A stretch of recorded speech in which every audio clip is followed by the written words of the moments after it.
నమస్తే, నేను డాక్టర్ భవ్య, senior consultant స్నేహ homeopathy. ఈరోజు మనము రక్తపోటు నుంచి ఎట్లా ఇంట్లో నివారణ చేసుకోవచ్చు అని తెలుసుకుందాం. ఫస్ట్ మనకు రక్తపోటు అనగానే భయపడకండి. ఇప్పుడు ఈరోజు రేపు రక్తపోటు అనేది కామన్గా మనకు 30 ఇయర్స్ 25 ఇయర్స్లోనే స్టార్ట్ అయిపోతుంది. వంశపారంపరంగా ఉంటే కొన్ని మనకున్న ఎక్కువ స్ట్రెస్ వల్ల, జాబ్లో టైం లేక నైట్ షిఫ్ట్లో మనము చేయడం వల్ల, నిద్ర కరెక్ట్గా లేని వల్ల, ఎక్కువ బరువు మనం ఒబేసిటీ ఉండడం వల్ల ఈ రక్తపోటు అనేది ప్రతి ఒక్కరిలో మనకు 25 to 30 ఇయర్స్లోనే వస్తుంటుంది. ఇప్పుడు వచ్చింది, మనం దాన్ని ఎట్లా మేనేజ్ చేయాలి, మనం ఇంటి మందులు ఏమి వాడాలి అనేది మనం ఈరోజు ఈ వీడియోలో తెలుసుకుందాం. మెడికేషన్స్ అయితే స్టాప్ చేయొద్దు, మీ డాక్టర్ పర్మిషన్నే మీరు స్టాప్ చేయాలి. దాంతోపాటు ఈ ఇంటి జాగ్రత్తల్ని తీసుకుంటే చాలా బాగుంటుంది. సో మీరు దీన్ని మీ కంట్రోల్లో పెట్టుకోవచ్చు. ఎక్కువ అయ్యి మనకు వేరే కాంప్లికేషన్స్ రాకుండా మేనేజ్ చేయడానికి ఇలాంటివి చేస్తే బాగుంటుంది. ఫస్ట్ మీరు వెయిట్ మేనేజ్మెంట్ అనేది చేసుకోవాలి. సో ఎప్పుడైతే మీకు రక్తపోటు ఉంటుంది, మీరు అప్పుడు మీ హైట్కి తగినంత వెయిట్ అనేది మేనేజ్ కావాలి. అంత మేనేజ్ కాకపోతే ఏమవుతుందంటే చాలా బీపీ అనేది ఇంకా ఫ్లక్చుయేట్ అవ్వడం మొదలు పెడుతుంది. సో ఇక్కడ మనము బరువు అనేది మనం చూసుకొని మన హైట్కి తగ్గినంత వెయిట్ అనేది మనము మేనేజ్ చేసుకోవాలి. Next stress. చాలా మందికి ఎక్కువ స్ట్రెస్, ఒత్తిడి వల్ల ఈ హైపర్ టెన్షన్ అనేది చాలా ఎక్కువ తక్కువ అవుతూ ఉంటుంది. సో ఆ స్ట్రెస్ని మనము తగ్గించుకోవాలి. మీరు ఒక రొటీన్ని మీరు క్రియేట్ చేసుకోండి. ఉన్న 24 అవర్స్లో మీ స్లీప్ కానీ కొన్ని అవర్స్ 6 to 8 అవర్స్ స్లీప్ ప్రతి ఒక్కరికి కావాల్సిందే.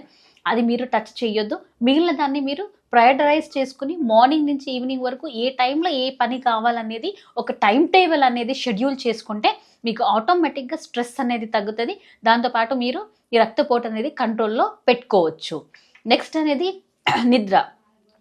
చాలామంది రాత్రి మొత్తం నిద్ర లేక పని చేస్తుంటారు, మార్నింగ్ వచ్చి పడుకుంటారు. అలా అవ్వడం వల్ల ఏమవుతుంది, మనకు మన డైజెస్టివ్ సిస్టమ్ కానీ వేరే హార్మోన్స్ కానీ అన్నీ చాలా ఎక్కువ తక్కువ అవ్వడము, మళ్ళీ మనకి ఇండైజెషన్ ప్రాబ్లము ఇలాంటివి చూపించడం మొదలు పడుతుంది. దాంతోపాటు మనకు రక్తపోటు కూడా స్టార్ట్ అవుతుంది. సో ఇలా ఉన్నప్పుడు మనము ఫస్ట్ అనేది మన స్లీప్కి ప్రయారిటైజ్ చేయాలి. మీరు అట్లా చేశారో మనకి వేరే ఆప్షనే లేదంటే కనుక ఎట్లయినా మనకు per day 6 to 8 hours sleep అనేది మ్యాండేటరీ. అది మనం ఎట్లా చేసుకోవాలి ఏంది అనేది మీ టైం టేబుల్ని మీరు షెడ్యూల్ చేసుకుని ఇన్ని అవర్స్ స్లీప్ అనేది మీకు తీసి పెట్టుకోండి. Next diet. డయట్ వైజ్ వచ్చినప్పుడు మనము సోడియం అంటే ఉప్పు, ఎక్కువ కామన్ సాల్ట్ అంటే మనం రోజు ఏదైతే ఉపయోగిస్తామో ఉప్పు, దాంట్లో మనకు సోడియం ఎక్కువ ఉంటుంది. ఆ సోడియం ఫుడ్స్ని మనం అవాయిడ్ చేయాలి. ఎక్కువ పచ్చడిలో, మళ్ళీ ఏరియేటెడ్ ఫుడ్స్ అంటే chips, deep oil fried foods, samosas ఇలాంటివి తగ్గించాలి.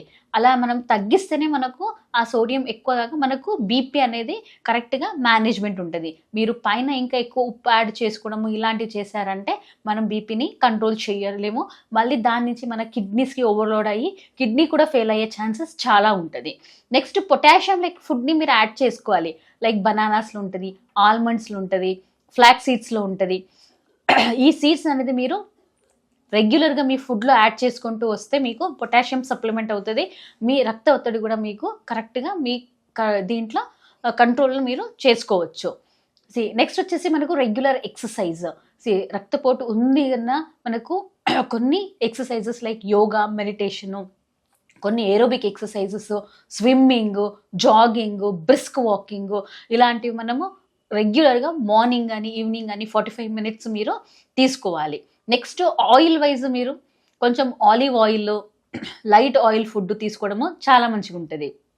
Fruits and vegetables, any seasonal fruits కానీ వెజిటేబుల్స్ కానీ మీరు తీసుకోవచ్చు. దీనిలో ఏ రకమైన రెస్ట్రిక్షన్స్ అనేది మీకు ఉండదు. నెక్స్ట్ ఇప్పుడు మీకు ఒక్కసారి హైపర్ టెన్షన్ వచ్చిందంటే దాని నుంచి మీకు డయాబెటీస్ కానీ స్ట్రోక్ కానీ ఇలాంటి కాంప్లికేషన్స్ వచ్చే ఛాన్సెస్ ఎక్కువ ఉంటుంది. కాబట్టి మీరు మీ డయట్ని కరెక్ట్గా మేనేజ్ చేసుకుంటూ మనం చెప్పినట్టు నిద్ర, స్ట్రెస్ ఇవన్నీ మీరు మేనేజ్ చేసుకుంటూ కంట్రోల్లో ఉంచుకున్నారంటే మీకు రక్తపోటు అనేది ఎక్కువ ప్రాబ్లం ఏం లేదు. మీరు మంచిగా నార్మల్ పీపుల్ లెక్కనే అందరూ మీరు లైఫ్ని లీడ్ చేయొచ్చు. Thank you.